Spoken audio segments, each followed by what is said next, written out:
Together again. Good to see you. My name is Lee Kelso, and I am so glad that you guys came back to check out what's going on with our project. Now, the last video I posted to the channel had to do with the complete and total teardown of the engine of my 1994 Saab 900, and it's been, several weeks since then, and lots of people have been asking for an update, asking, how's it going? Is the car back on the road? What's happening? Well, we're going to cover all of that for you tonight. You're going to learn some pretty stupid things that I did in this process. You know, I'm a rookie mechanic. I've never done anything like this before, and that's really part of the focus of this channel. So if we haven't met, it's good that you know what I do is try to encourage people to get out in the shop and start working on their Saabs. So we've been following the progress of the teardown and rebuild of the engine in my 1994 Saab 900 commemorative edition. And I'll just jump right ahead. For those of you who don't have the patience to wait and kind of stick it out with us here, let me tell you what's going on. The car is now back on the road, and the engine it's running pretty well, actually. It's not perfect. It's got some issues, and I did make some major mistakes along the way, but here she is. And you know, while the engine was out, and I cleaned a few things and polished a few things and sort of took care of some business there. It was time to do all that. And there it's up and running. But if you listen closely and you watch, you'll see that it's trying to figure out its idle speed. You know, Saabs are notorious for having kind of a variable idle. And this one, when the RPMs are up, runs really well, but when you let it drop back down to idle, it can't decide where it wants to be, and it chugs along. There it is. Hear that? Chugs along about 500 RPM and tries to die. But we'll get that figured out. There's a vacuum leak or something someplace, and we'll get that figured out. There are some other problems that we have to address, though, and we'll explain those and walk through those as we go through the course of the evening. And if you're going to dump out early on the live stream, don't blame me. I know you got things to do. We've got probably about 20-25 minutes worth of content to share with you here. Let me let you know that the next video we post on the channel is going to be one that a lot of people are concerned about, and that is working on their clutch. So we're going to show you just how you go about changing your clutch and all the steps along the way, a special tool that you're going to find very helpful, and some other things. Did a clutch video earlier, and it's been one of the most widely viewed on the channel, so we'll try that again, and I'll bring you guys up to speed on all of that. Okay, so let's get into the backstory on this car before we start getting into why I had to tear it all down, not once, but twice. Had to tear the engine down and rebuild it twice because of something stupid that I did not do. And I'll tell you about that in just a second. Okay, so the story on this car is it was found at the edge of a junkyard outside of Indianapolis, and a buddy of mine recovered this car, and after I had a mishap that caused the destruction of another one of my Saabs, he was good enough to sell it to me. So this car is, as I said, a 1994 Saab 900 commemorative edition. It is number 91 of the last 500 built for the U.S. market. Had about 130,000 miles on it when I got it, and it was in decent shape. It ran well enough. Perry Ellington is the guy who helped rescue it there, and he got it running and then sold it to me, and I started some work to bring it back into shape. And it ran pretty well once we got things up and running, and man, I just beat the snot out of this car. So yeah, it's 26 years old, but you know, I drive these cars pretty hard, and and that's what I think probably played a key role in the problem. Listen to this. Yeah, did you hear that? I think that was the fuel cutoff coming into play because I was so deep into the throttle there that it was hitting, bouncing up against the fuel cutoff instead of a rev limiter. It has the fuel cutoff. So there you go. That's the car on the road. And then since I had been driving it so hard all the way through the summer, I blew the head gasket. And man, I let it sit through the winter. That was a big mistake because I did not drain the engine. And what happened was coolant accumulated in cylinder number 1. So by the time a buddy named Ted and I got around to lifting the head off, look out! It's raining. yeah, well, yeah, we found a pretty serious problem. Wow. Yeah, wow indeed, Ted. So the inside of cylinder number 1 was coated and stained with a lot of just junk.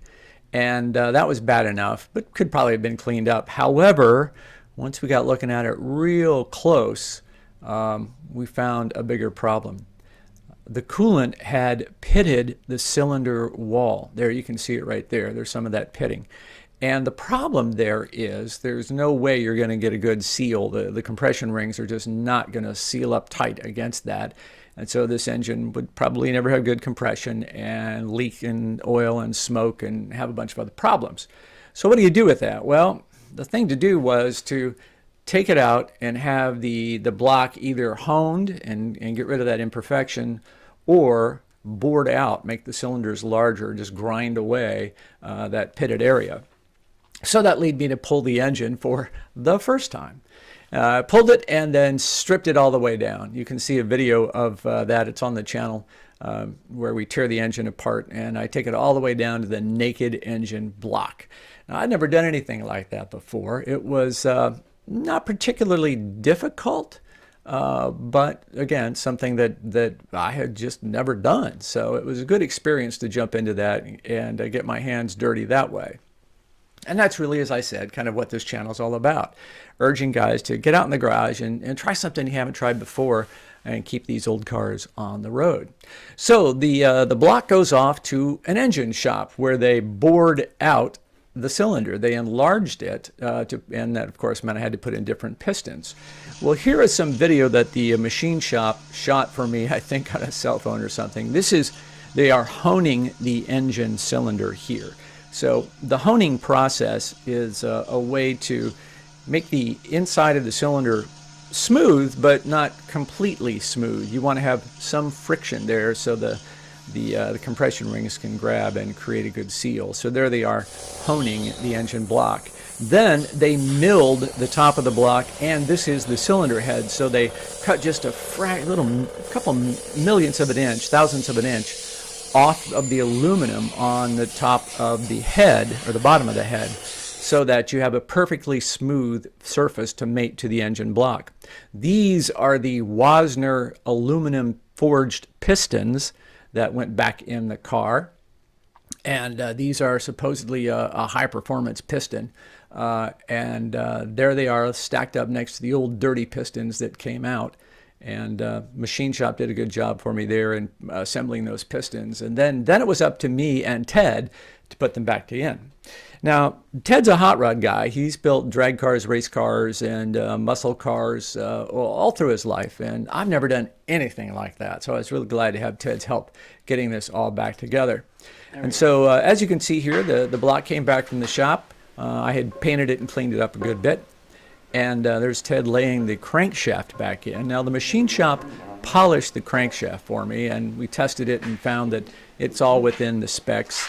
It was close to the edge, but the advice of the machine shop is go ahead and run it. It'll be fine. That's me putting some assembly lube on one of the bearing caps. So the bearings that came out of this car were in good shape. They showed no scoring signs of wear or anything, but I replaced them. You know, it's just a prudent thing to do. So there you are, laying the cap back on one of the pistons, and there we are, torquing down to torque spec the pistons. One more to go. One more to go. You just heard Ted say there. So with the 4-cylinder, it's not all that hard, right? So okay, so we got it that far, and I wanted to show you this. As I said, had never done anything like this before. So this is Ted showing me how to prep the pistons to mount the rings and get them back in. So we've got the rings on the piston there, and he soaked that in oil, and then put the ring compressor device around it. And so what that does is you've got a couple of compression rings and oil scavenge ring. I think there's 3 on these pistons. And there we are. So you set the compressor right over the opening of the piston on the block and get it all square. That's very important. You want these, they only go in, you know, tolerances are tight. So there he is tapping down the spring compressor, and then you gently tap the piston back into place. Looks pretty straightforward, and I guess it is. So I had to do that myself without Ted's help a little bit later, and let me explain why. So I did not know when I took the engine block into the machine shop that I also had to take along the aluminum end plate on the engine block and the timing chain cover plate. So they milled the block in between just a little bit, and then those two end plates stuck up above the block. Well, I didn't know you had to do that. And somebody on the Facebook 900 group tipped me off on that and said, now you did have those milled, didn't you? No, I didn't. But by that time it was too late. The engine was back together. And when I put it in the car and filled it with fluid, coolant, man, water just was running out because the head did not get a good seal to the top of the block. It was painful because there was only one choice, and that was to pull the engine a second time, tear it down a second time, and take it back to the machine shop with both of those aluminum end plates so it could all be milled flat.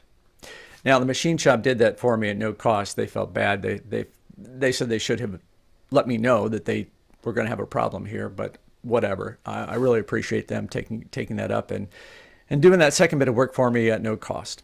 So yeah, it was a pain. I had the thing completely reassembled, all the accessories, everything back together. It was in. I was headed toward actual assembly, or actually engine start, when that fluid leak just sent me in a different direction.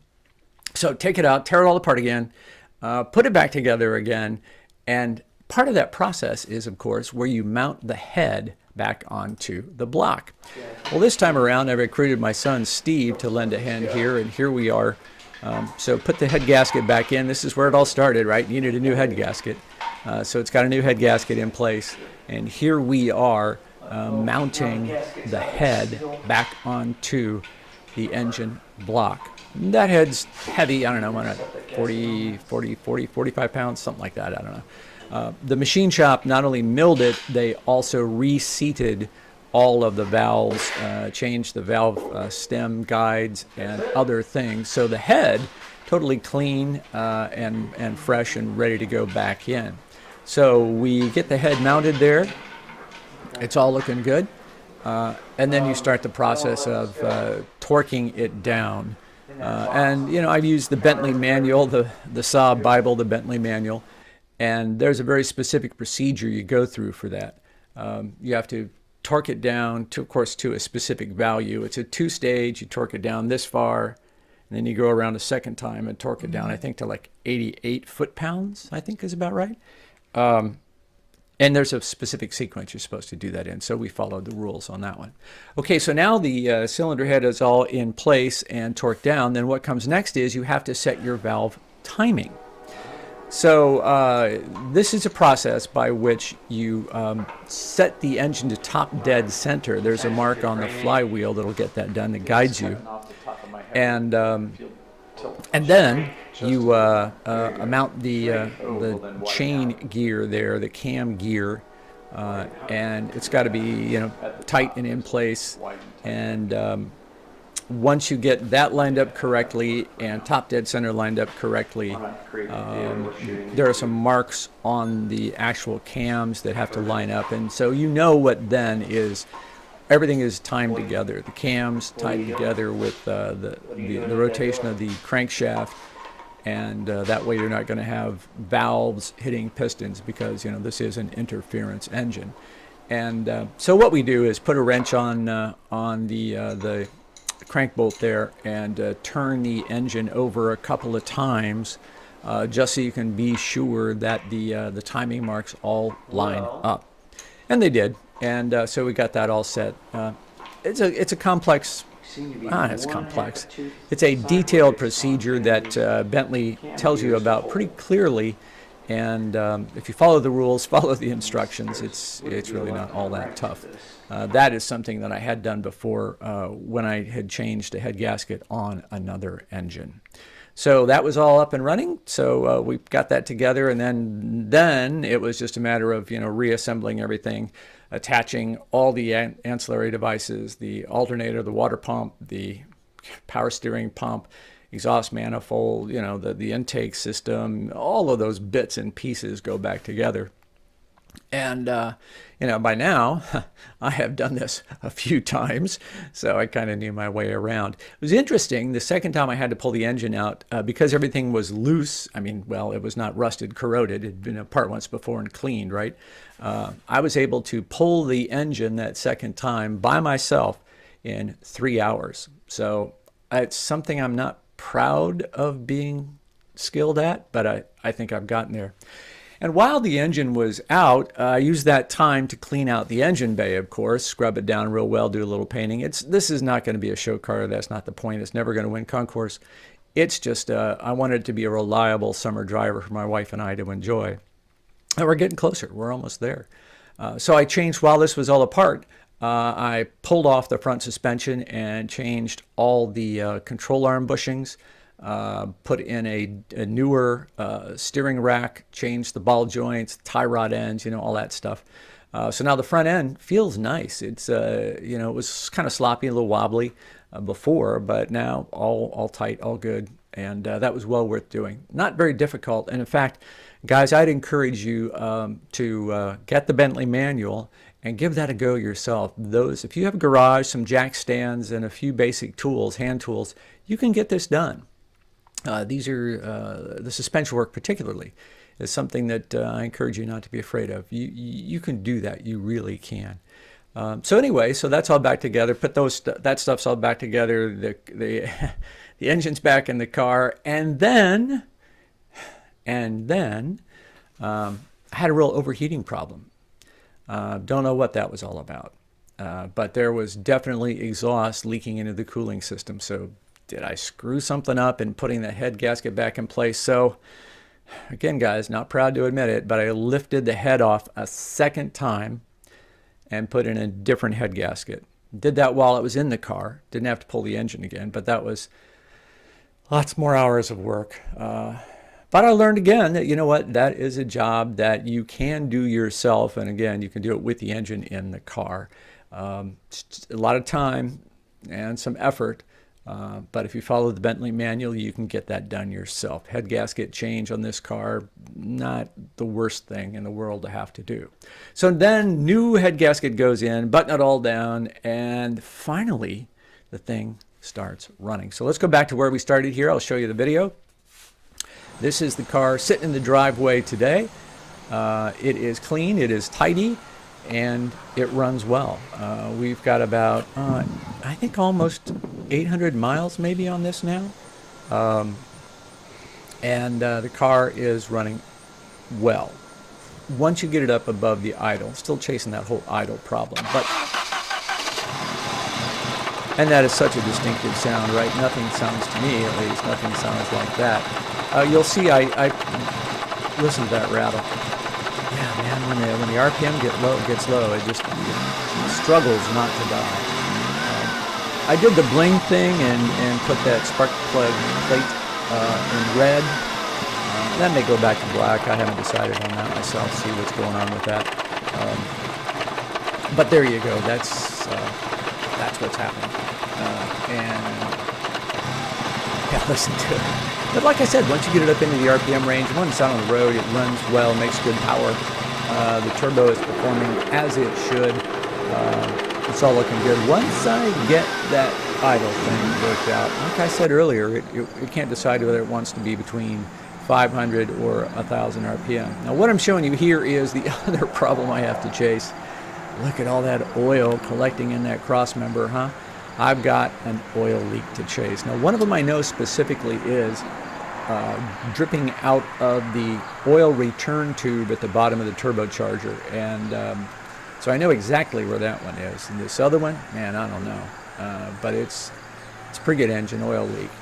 But I'll chase that down, figure it out. We'll get it sooner or later. I'm not too concerned about that.